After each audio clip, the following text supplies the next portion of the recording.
Assalamualaikum warahmatullahi wabarakatuh. Perkenalkan, saya dengan Ristiawati dari Prodi Manajemen. Saya akan mencoba menyampaikan mengenai manajemen logistik. Operasional kegiatan logistik. Pada dasarnya, kegiatan transport membuat barang-barang yang tersedia harus digali atau dihasilkan di tempat lain juga. Tanpa transport yang ekonomis, maka akan terjadi keterbatasan operasional perusahaan seperti keterbatasan jenis produk, tingginya harga, dan kurang efisiensi pengguna sumber daya. Dalam bab ini akan membahas mengenai operasional kegiatan logistik dan segala sesuatu yang memiliki keterkaitannya. Yang pertama adalah operasi gudang. Keberadaan gudang merupakan salah satu bagian usaha menyeluruh perusahaan untuk mendapatkan kegunaan waktu, tempat, dan kegunaan lainnya. Maka, secara tradisional, aktivitas pergudangan dilakukan karena salah satu atau lebih dari alasan berikut.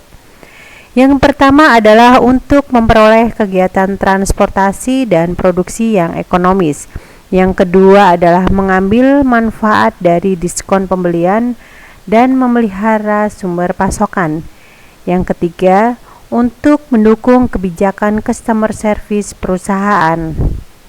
Yang keempat, menyesuaikan terhadap kondisi perubahan pasar. Yang kelima, menyesuaikan beda ruang dan waktu antara produsen dengan konsumen. Yang keenam, memenuhi ongkos logistik terkecil pada tingkat pelayanan yang diharapkan. Yang ketujuh, mendukung program just in time untuk pemasok dan pelanggan. Yang kedelapan adalah melayani pelanggan dengan produk majemuk, bukan hanya produk tunggal. Dan yang kesembilan adalah menyimpan sementara dari material daur ulang atau dibuang. Yang kedua, kegunaan pergudangan. Kegunaan pergudangan untuk mendukung kegiatan manufaktur, menyatukan produk beberapa fasilitas produksi yang dikirim ke pelanggan tunggal untuk memecah dari pengiriman yang besar menjadi pengiriman yang kecil. Upaya memuaskan para pelanggan dan mengkonsolidasi jumlah pengiriman yang kecil untuk pengiriman pada volume yang lebih besar. Untuk gudang sebagai pendukung manufaktur. Kegiatan manufaktur memerlukan dukungan bahan baku, penolong komponen, dan suku cadang untuk aktivitas produksi. Adanya material itu merupakan hasil kerja bagian pengadaan yang bersumber dari berbagai pemasok. Yang B adalah gudang yang menyatukan. Barang yang datang dari berbagai produsen dikirim via truk dan diterima di gudang. Aktivitas pergudangan ini adalah melakukan penyatuan produk-produk yang bervariasi, lalu dikirim kepada para pelanggan dengan menggunakan kendaraan yang lebih kecil. Yang ke-C, gudang konsolidasi. Pada kondisi di mana produk dikirim dari produsen namun dalam jumlah kecil dan tidak ekonomis, jika dikirim langsung ke pelanggan dengan kualitas yang sama. Untuk itu dilakukan konsolidasi di gudang dan selanjutnya dikirim ke pelanggan untuk jumlah besar agar lebih ekonomis. Yang kedua adalah gudang pemecah. Barang dikirim dari jumlah besar namun pelanggan memerlukan dalam jumlah kecil. Untuk itu, fungsi gudang berperan dalam memecah satuan barang dalam bentuk bulk menjadi satuan kecil agar bisa dikirim ke pelanggan. Yang ketiga yaitu pola lokasi gudang. Lokasi yang tepat dibutuhkan dalam mendesain sistem logistik agar memperoleh gudang sesuai dengan kebutuhan. Secara umum ada 3 tipe lokasi gudang yang dikembangkan oleh Hoffer, yaitu A. Gudang posisi pasar. Fungsi dari gudang ini untuk mengisi kembali tentang persediaan untuk toko-toko pengecer dan juga dapat menghantarkan barang ke konsumen. B. Gudang posisi produksi adalah penempatan gudang yang terletak dekat dengan pabrik sehingga akan dapat bertindak sebagai penghimpun produk yang dibuat dari berbagai pabrik. Yang C yaitu gudang posisi atau antara, yaitu penempatan gudang yang terletak di antara para pelanggan, konsumen dengan pabriknya. Yang keempat yaitu tipe pergudangan.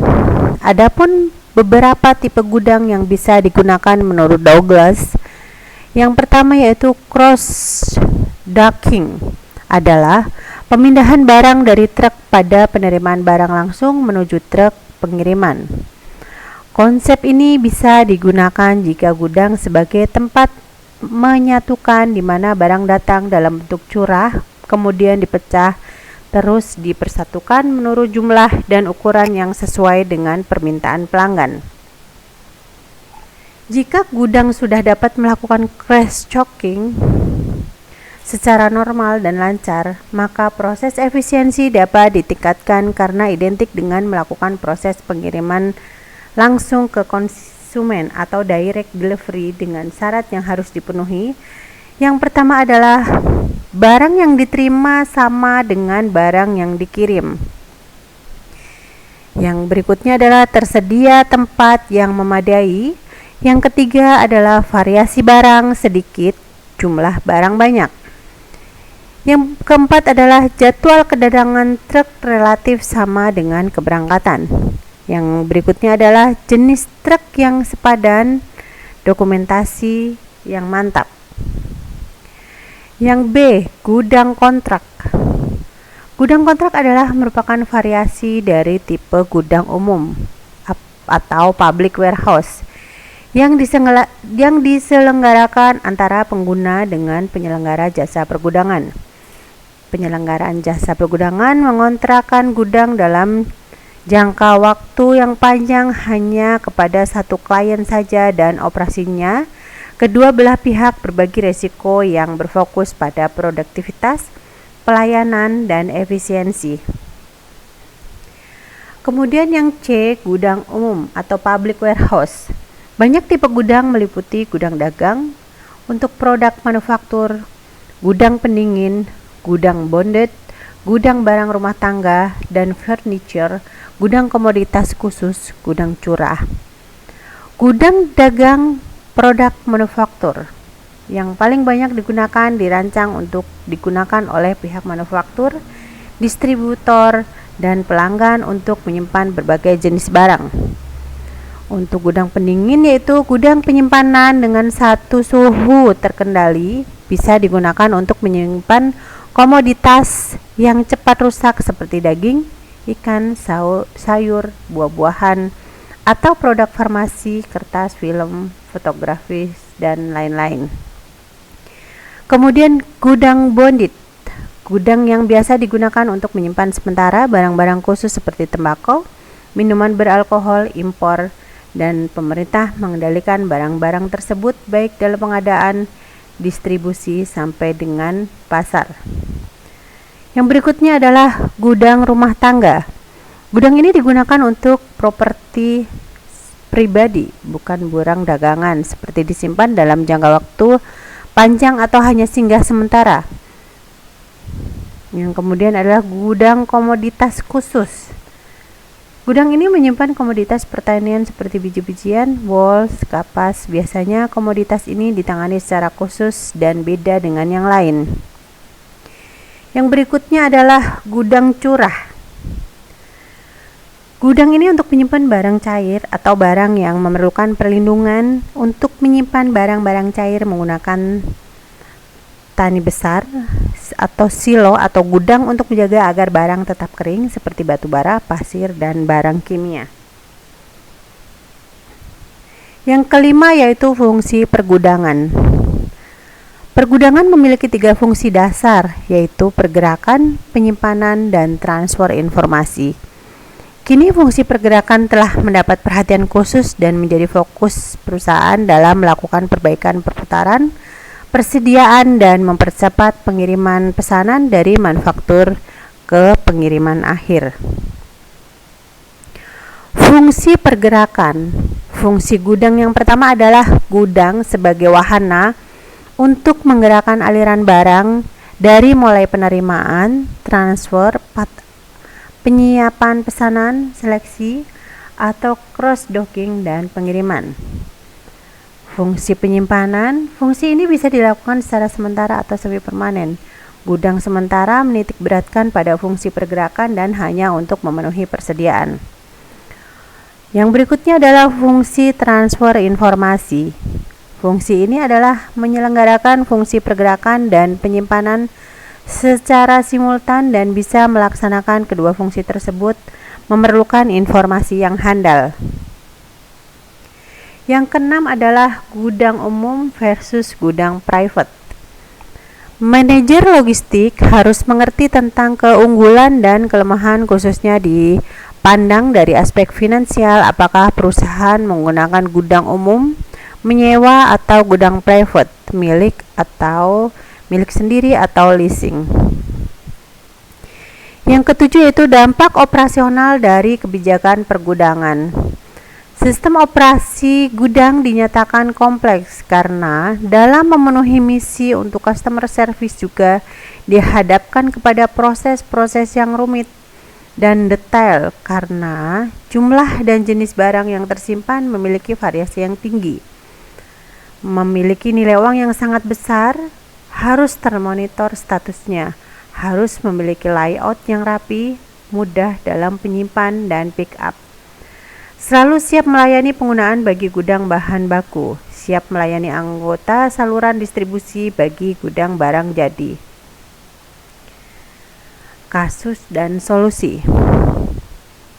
Pandemi COVID-19 menghantam semua lini ekonomi dalam bisnis di Indonesia. Salah satu sektor yang terpapar cukup fatal adalah logistik. Penerapan new normal pun diprediksi tidak mudah mengangkat kembali bisnis logistik. Penurunan daya beli masyarakat yang sangat tajam sehingga barang-barang yang ada di dalam gudang menjadi tidak bergerak. Oleh karena itu, di masa pandemi ini, masalah pengelolaan gudang dapat menjadi permasalahan serius bagi pelaku usaha. Kemudian solusinya adalah jika sistem kerja tradisional masih diberlakukan dalam operasi pergudangan seperti kegiatan receiving, storage, tracking, picking, dan shipping, maka potensi human error dan ketidakakuratan akan tinggi. Upaya yang dilakukan antara lain banyak perusahaan yang telah menginvestasikan dananya untuk pengadaan teknologi maju untuk membuat operasi saluran distribusi, mendukung kecenderungan penggunaan teknologi melalui sistem otomasi dalam upaya memenuhi kebutuhan pelanggan yang disertai peningkatan pegawai, perlengkapan, dan ongkos fasilitas. Demikian yang bisa kami sampaikan. Terima kasih. Wassalamualaikum warahmatullahi wabarakatuh.